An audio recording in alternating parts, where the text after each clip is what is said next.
Very good afternoon to all. In this lecture, we will discuss small concept that is subtraction of vectors. आपण पाहिलं addition of vectors by law of parallelogram. तर law of parallelogram काय होता? हा एक vector असेल vector p, हा दुसरा वेक्टर असेल vector q. Theta be angle between vector p and vector q. त्यानंतर आपण काय करत होतो, या वेक्टरला आरशा समोर घेऊन जायचं, पॅरलली शिफ्ट करायचं, याला पण मिररच्या समोर घेऊन जायचं, पॅरलली शिफ्ट करायचं, आणि त्यानंतर आपल्याला काय भेटेल, इथे हेड हेड जेव्हा हे दोन्ही वेक्टर्स पॅरलली आपण शिफ्ट करतो तेव्हा हे दोन, हा पहिला वेक्टर असेल, हा दुसरा वेक्टर असेल, तर पहिला वेक्टर इथे आला, दुसरा वेक्टर इथे आला. आफ्टर पॅरलल शिफ्टिंग पहिला वेक्टर आणि दुसरा वेक्टर या दोघांचे हेड इथे आले. बिफोर शिफ्टिंग पहिला वेक्टर दुसरा वेक्टर या दोघांचे हेड सॉरी टेल. तर हे टेल आणि हे हेड आपण असे जॉईन करतो आणि याला आपण म्हणत असतो diagonal.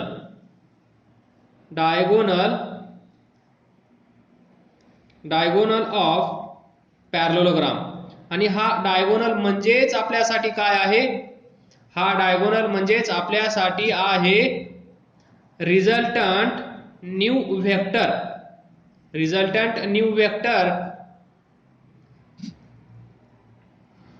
this vector r is equal to vector p plus vector q, and magnitude of vector r is equal to याचं मॅग्निट्यूड त्याचा स्क्वेअर, याचं मॅग्निट्यूड त्याचा स्क्वेअर प्लस 2 पहिल्याचं मॅग्निट्यूड दुसऱ्याचं मॅग्निट्यूड आणि या दोघांमधला अँगल थीटा. तर अशा प्रकारे आपल्याला भेटत आहे रिझल्टंट जो नवीन वेक्टर आपल्याला भेटला, या नवीन वेक्टरचं मॅग्निट्यूड जेव्हा आपण वेक्टर p वेक्टर q किंवा पहिला वेक्टर दुसरा वेक्टर या दोघांना ऍड करू तेव्हा. हे आपण पाहिलं ऍडिशन ऑफ वेक्टर्स. कुठे पाहिलं हे, ऍडिशन ऑफ वेक्टर. याचाच यूज करून आपल्याला पाहायचं आहे सबट्रॅक्शन ऑफ वेक्टर्स. तर पहा, सबट्रॅक्शन ऑफ वेक्टर करण्यासाठी असं सबट्रॅक्शन वगैरे काही नसतं, हे पण एक ऍडिशनच आहे. काय करायचं पहा, आता असं इमॅजिन करा वेक्टर q ला वेक्टर p मधून मायनस करायचं आहे. काय करायचं आहे, वेक्टर p मधून वेक्टर q मायनस करायचं आहे. मग असंच लिहावं लागेल. तर सिंपल आहे पहा, यालाच मी पुढे जाऊन असं लिहू शकतो, वेक्टर p प्लस ब्रॅकेटमध्ये मायनस वेक्टर q. येतंय लक्षात? तर इथे आपल्याला भेटेल नवीन वेक्टर त्याचं नाव काय, resultant vector. Resultant vector r is equal to पहिला वेक्टर मायनस दुसरा वेक्टर. यालाच मी असं लिहू शकतो, vector r is equal to पहिला वेक्टर प्लस हा मायनस इकडे घेऊन जातो आणि याचा अर्थ काय असतो, हे काय आहेत, वेक्टर आहेत. वेक्टर, मग वेक्टरला काय काय असतं, एक तर मॅग्निट्यूड असतं, नंतर डायरेक्शन असते. तर या निगेटिव्हचा अर्थ काय असेल, direction of vector q that is a second vector is not in this direction. जेव्हा आपण या वेक्टरच्या पुढे मायनस साइन अटॅच केला तेव्हा इमिडिएटली हा वेक्टर चेंज होतो म्हणजे काय होतं पहा, हा वेक्टर p हा वेक्टर q या दोघांमधला अँगल थीटा. जर आपल्याला माहित आहे हे दोन वेक्टर कसे ऍड करायचे, आता आपल्याला माहित करून घ्यायचं आहे हे दोन वेक्टर मायनस कसे करायचे, that is vector P minus vector Q. तर या केसमध्ये काय करायचं, हा जो दुसरा वेक्टर आहे याला अपोजिट डायरेक्शन मध्ये असं शिफ्ट करायचं, म्हणजे याची डायरेक्शन चेंज करायची. मग ही डायरेक्शन पॉझिटिव्ह असेल तर ही डायरेक्शन काय असेल, मायनस वेक्टर क्यू. ही डायरेक्शन जर आपण पॉझिटिव्ह कन्सिडर केली तर हा वेक्टर या डायरेक्शन मध्ये कसा असेल, मायनस. आणि हे तुम्हाला माहित आहे positive x axis, positive Y axis, negative Y axis, negative x axis. Direction change केली तर जर असा असेल तर पॉझिटिव्ह आणि असा असेल तर निगेटिव्ह, असा असेल तर पॉझिटिव्ह आणि असा असेल तर निगेटिव्ह. हे लॉजिक तुम्हाला माहित आहे. तर इथे पहा वेक्टर मध्ये डायरेक्शनला खूप महत्व आहे, वेक्टर मध्ये डायरेक्शनला खूप महत्व आहे. तर आपण आतापर्यंत एवढंच केलं, पहा एवढं वेक्टर पी ला वेक्टर क्यू मध्ये ऍड करायला आपण शिकलो, किंवा तुम्ही म्हणू शकता वेक्टर क्यू ला पी मध्ये ऍड केलं किंवा वेक्टर पी ला वेक्टर क्यू मध्ये ऍड केलं, हे आपल्याला अलाउड आहे असं म्हणणं वेक्टर मध्ये. तर तुम्ही पाहिले आहेत दोन laws, commutative law and associative law. त्या लॉनुसार आपण म्हणू शकतो याला याच्यात ऍड करा किंवा याला याच्यात ऍड करा. पण या दोघांचं सबट्रॅक्शन करायचं असेल, याच्यातून याला मायनस करायचं असेल तर ज्याला सबट्रॅक्ट करायचं आहे, आता इथे आपण क्यू ला याच्यातून मायनस करत आहोत म्हणून आपण क्यू इथे पहा vector P plus minus vector Q असं लिहिणं, म्हणजेच असं आपण लिहू शकतो. तर vector P as it is plus this second vector. या सेकंड वेक्टरला मी काय केलं, या सेकंड वेक्टरला मी काय केलं, अपोजिट डायरेक्शन मध्ये पळवलं. इकडे नको जाऊ इकडे जा, इकडे नको जाऊ इकडे जा असं सांगितलं. तो हुशार होता, मग या डायरेक्शन मध्ये तो जात आहे म्हणून त्याची डायरेक्शन आपण अशी दाखवली आणि तेच इथे आहे. आता पहा vector P vector Q opposite direction मध्ये. मग आपल्याला माहित करून घेणं गरजेचं आहे. आपल्याला काय माहित करून घेणं गरजेचं आहे, इथे पहा. जर यांचा रिझल्टंट फाइंड करायचा असेल, म्हणजे याची व्हॅल्यू याचं मॅग्निट्यूड आपल्याला फाइंड करायचं असेल तर आपण हा फॉर्म्युला यूज करत असतो, लॉ ऑफ पॅरलोग्राम. लक्षात असेलच.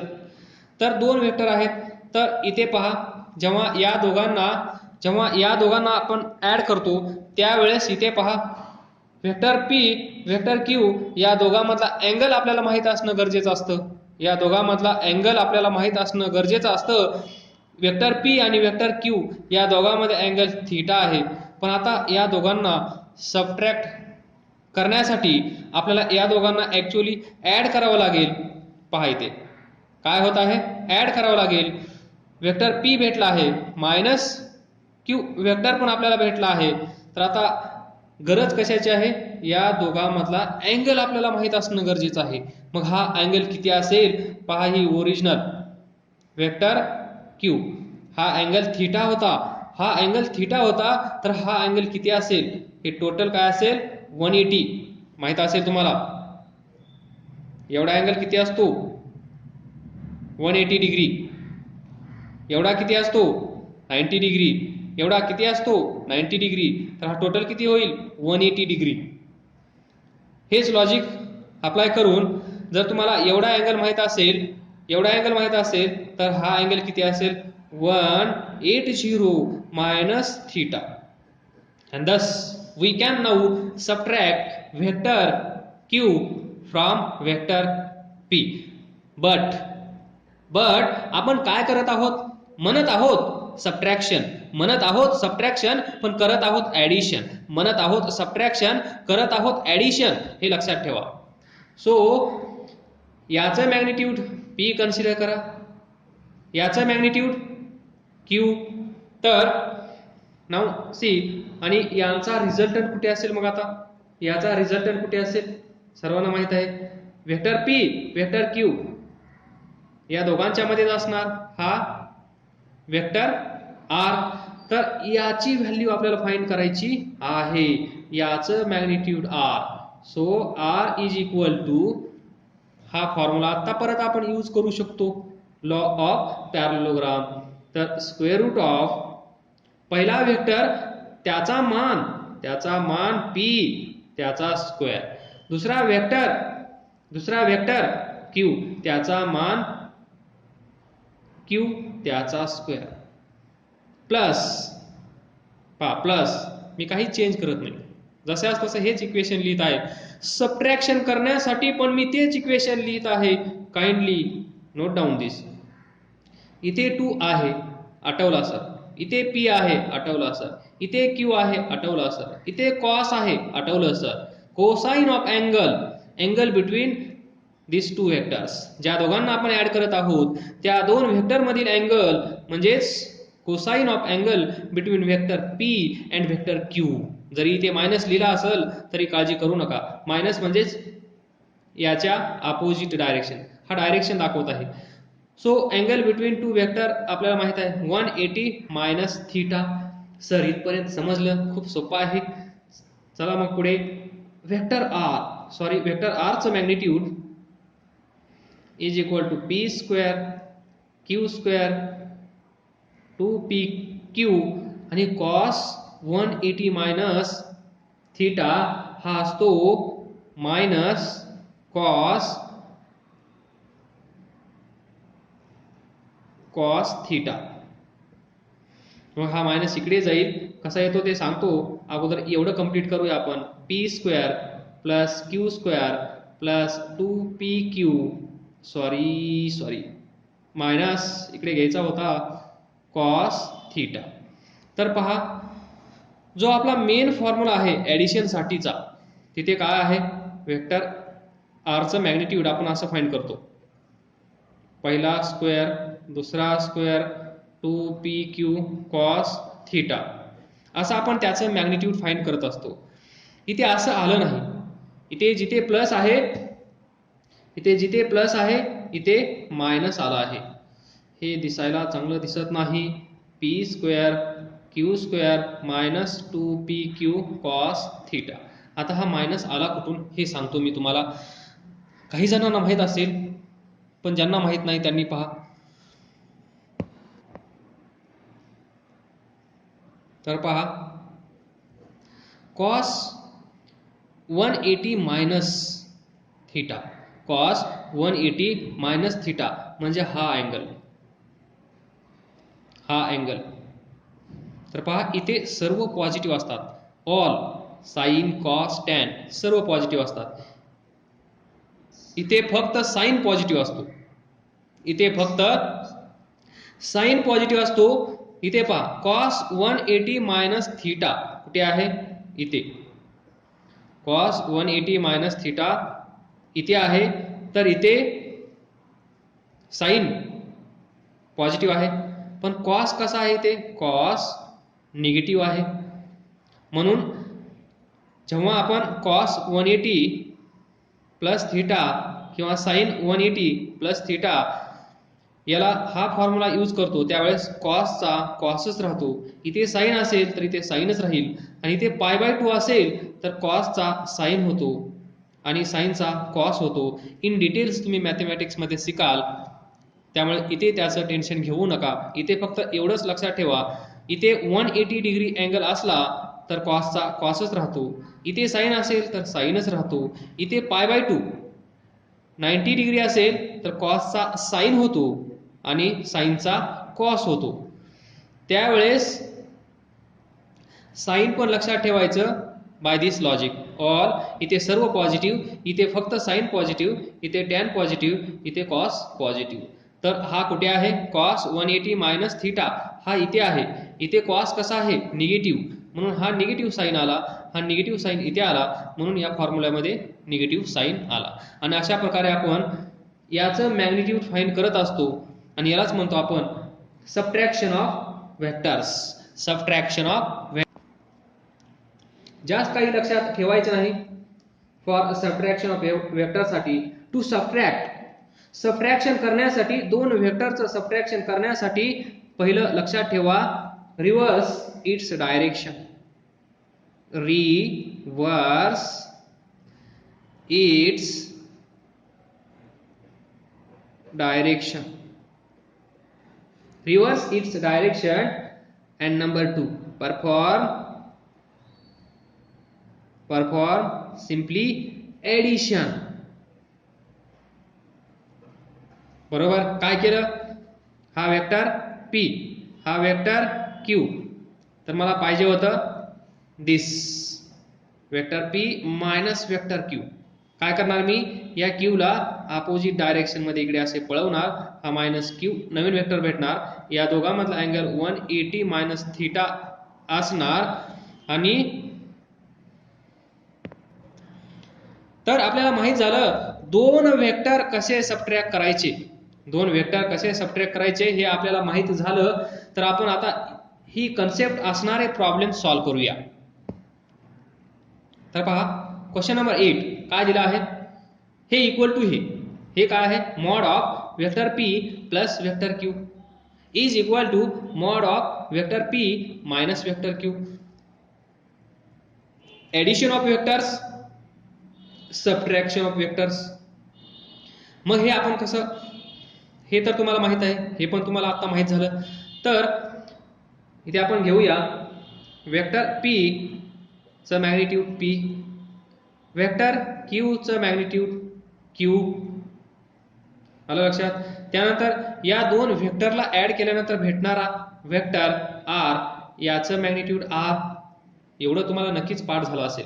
आता हे काय आहे? Mod of vector P plus vector Q म्हणजे ऍडिशन आहे. मग दोन वेक्टरची ऍडिशन आणि त्याचं मॅग्निट्यूड कसं फाइंड करतो आपण?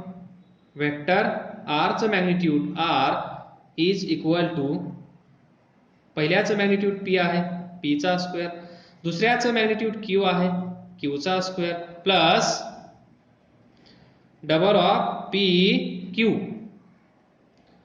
Cos theta. आता दोघांमधला अँगल थीटा जो आपल्याला त्यांनी विचारला आहे, find angle between vector P and vector Q. तर याच्या पुढे आपण काहीच करू शकत नाही. तर याला इक्वेशन नंबर 1 द्या. आता राईट साइडला या. राईट साइडला असं लिहू शकतो आपण vector P plus minus vector Q. पहा मग याचा resultant R is equal to vector R, नवीन वेक्टर, नामकरण नवीन वेक्टर, रिझल्टंट वेक्टर, त्याचं मॅग्निट्यूड R. कसं फाइंड करतो आपण? जर हा निगेटिव्ह डायरेक्शन मध्ये असेल तर म्हणजे subtraction, in short subtraction of two vectors. याचा स्क्वेअर दुसऱ्याचा square minus 2pq cos theta. Number 2. आता काय करायचं? त्यांनी सांगितलं याचा रिझल्टंट, त्याचं मॅग्निट्यूड इज इक्वल टू इकडचं, तर याचं मॅग्निट्यूड इज इक्वल टू याचं मॅग्निट्यूड. मग कसं लिहू शकतो आपण? P square plus Q square plus 2pq cos theta is equal to P square plus Q square minus 2pq cos theta. दोन्ही साइडचा स्क्वेअर करा. ऑन स्क्वेअरिंग बोथ साइड हे तुम्हाला इथे लिहायचं आहे, मी लिहित नाही. काय भेटेल? P square plus Q square plus 2pq cos theta is equal to या साइडचा स्क्वेअर केल्यानंतर P square Q square minus 2pq cos theta. P square Q square मग 2pq cos theta is equal to minus 2pq cos theta. याला इकडे घेऊन या, काय होईल? 4pq cos theta.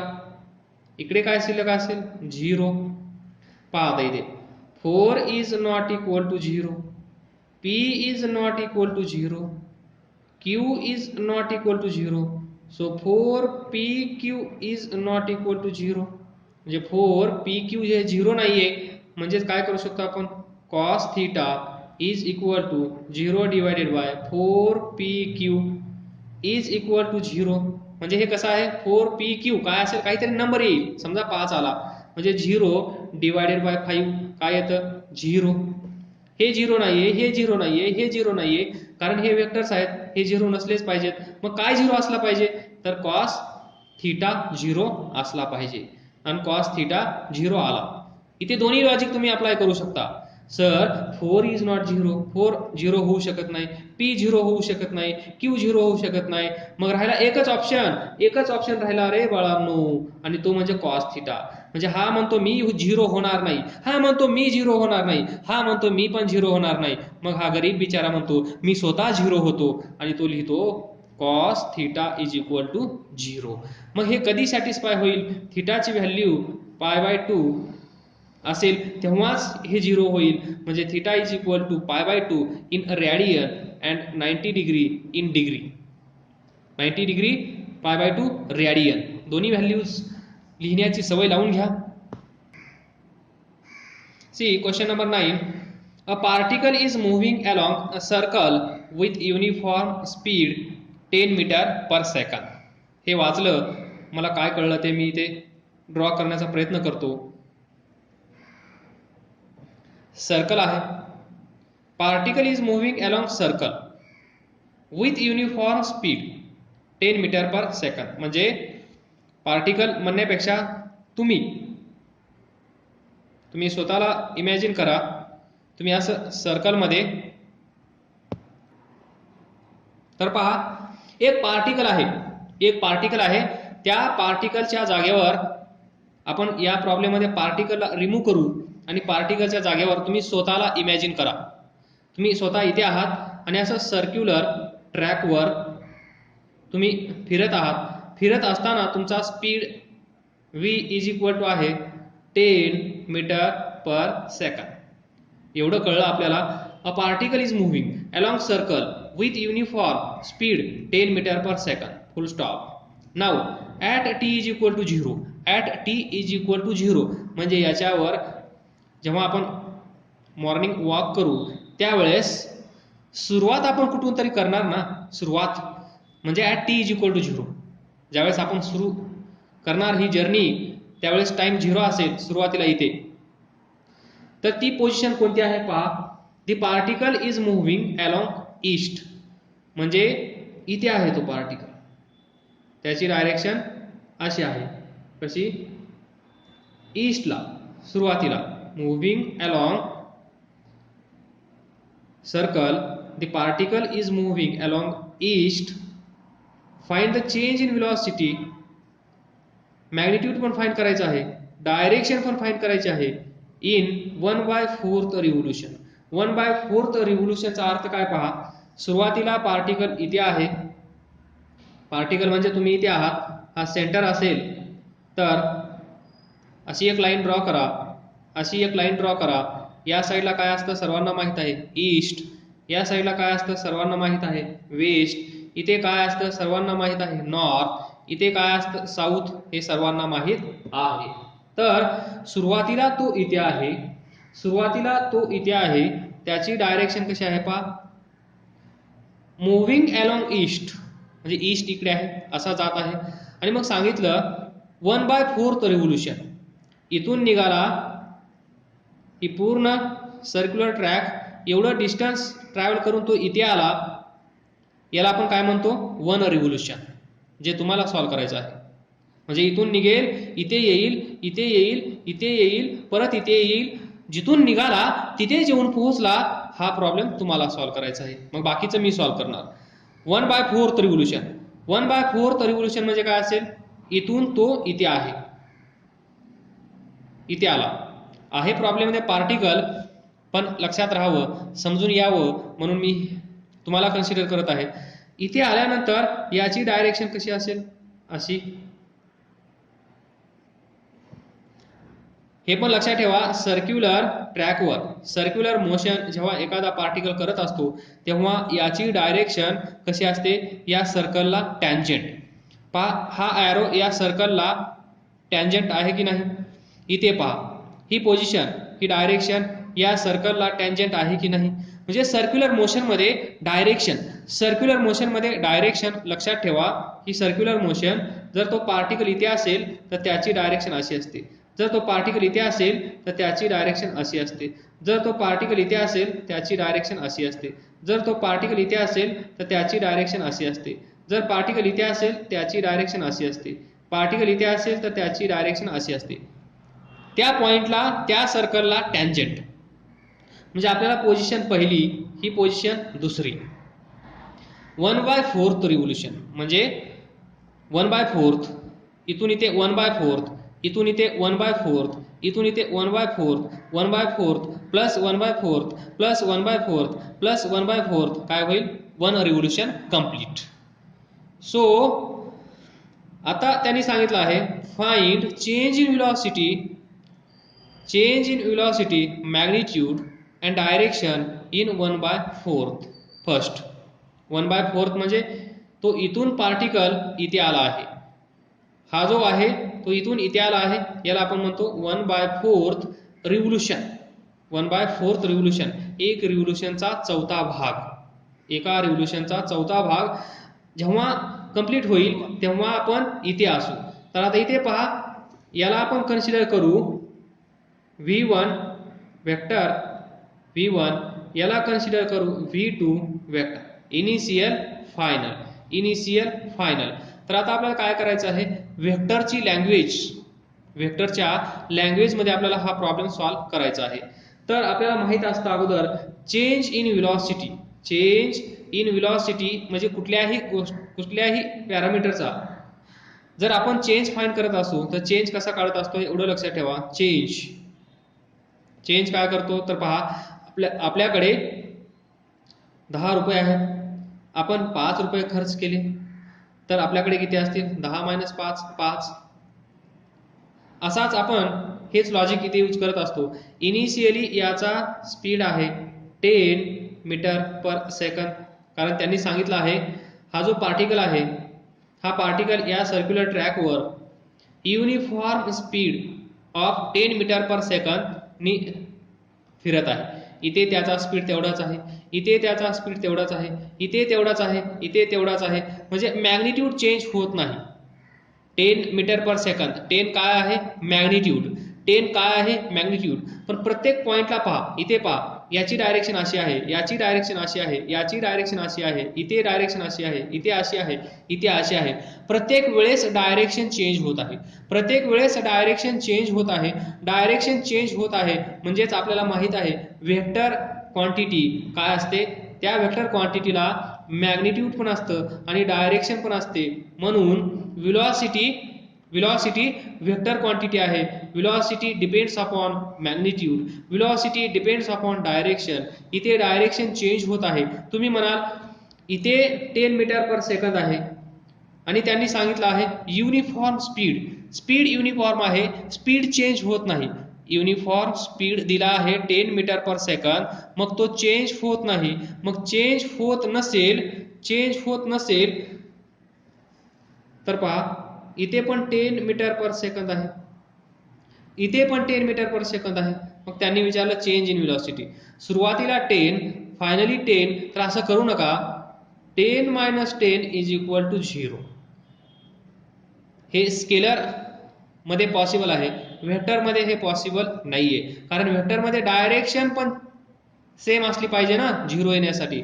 पण इथे असताना डायरेक्शन अशी आहे, तो पार्टिकल इथे गेल्यानंतर त्याची डायरेक्शन अशी असेल, तर हे दोन व्हेक्टर मी बाहेर घेतो, हे दोन व्हेक्टर मी इथे काढतो. पहा हा पॉइंट, पहिला वेक्टर पहा, पहिला वेक्टर पहा, पहिला वेक्टर v1, पहिला वेक्टर v1 इथे आहे. तर हे सॉल्व्ह करण्यासाठी आपण काय करत असतो, या दोन वेक्टरचे, हा एक वेक्टर, हा एक वेक्टर, या दोघांचं मॅग्निट्यूड आपल्याला फाइंड करायचं आहे चेंज इन व्हेलॉसिटी मध्ये. तर हे फाइंड करण्यासाठी हे दोन वेक्टर आतापर्यंत आपण असं ड्रॉ करत आलो, हा एक वेक्टर, हा एक वेक्टर. हे पहा, टेल याचा टेल, टेल टू टेल, ही कंडिशन लक्षात ठेवा, टेल टू टेल. तर या वेक्टरचा टेल, हा वेक्टर इथे आहे पहा, असा वेक्टर आहे, याचा टेल इथे आहे v2, vector v2, vector v1. तर हे टेल एकमेकांना भेटले पाहिजेत की नाही, तर ते अगोदर तयार करून घ्या. हा पहिला वेक्टर v1, दुसरा वेक्टर पॅरलली शिफ्ट करायचा इकडे, नंतर इकडे चेंज होणार नाही. तर पहा, हा वेक्टर v2. तर पहिल्या वेक्टरचा टेल, दुसऱ्या वेक्टरचा टेल एकत्र आले की नाही. तर आता हे असं तयार झालं आहे की नाही, असं तयार झाल्यानंतर आपण फाइंड करू शकतो. So to find change in velocity, to find change in velocity we have, आपण असं लिहितो, चेंज इन velocity वेक्टरच्या लँग्वेज मध्ये फायनल मायनस इनिशियल. पहा, हे लॉजिक होते टेल, आता एवढे आहेत, डिफरन्स फाइंड आपण असा करतो. तर change in velocity, final velocity एवढी आहे, इनिशियल velocity एवढी होती, या दोघांचा डिफरन्स घेतला तर आपल्याला भेटेल चेंज. म्हणजेच फायनली आपल्याला काय फाइंड करायचं आहे, डेल्टा व्ही वेक्टरमध्ये vector v2 minus vector v1, velocity आहे म्हणून v1. आता p ची जागा आणि q ची जागा या दोन यांनी घेतली आहे. इथे आपल्याकडे काय असता, आपण आतापर्यंत काय डिस्कस केलं, इथे p होता, इथे q होता. p च्या जागेवर v1 आहे, q च्या जागेवर v2 आहे. पण आपल्याला काय करायचं आहे, इथे पहा व्यवस्थित, delta V vector v2 plus हा मायनस v1. पहा मी काय करत आहे, आताच आपण लर्न केलं how to subtract two vectors, दोन वेक्टरची सबट्रॅक्शन कशी करायची, दोन वेक्टरची सबट्रॅक्शन कशी करायची हे आपण आताच पाहिलं. हा मायनस ब्रॅकेटमध्ये घेऊन जायचं, या दोघांच्या मध्ये प्लस साइन द्यायचा, आणि प्लस साइन म्हणजेच काय झालं, आता simply addition of two vectors. मग इथे काय करावं लागेल, आपलं तयार झालं आहे असं. तर पहा, v1 ची डायरेक्शन चेंज करावी लागेल आपल्याला, v1 ची डायरेक्शन चेंज करावी लागेल. v1 ची डायरेक्शन अशी आहे, तर आपण काय करत असतो, reverse, simply reverse its direction. अगोदर आपण डायरेक्शन रिव्हर्स करतो, म्हणजेच काय करावं लागेल, v1 ला अपोजिट डायरेक्शन मध्ये ड्रॉ करावं लागेल. म्हणजेच हा झाला मायनस v1. आलं लक्षात.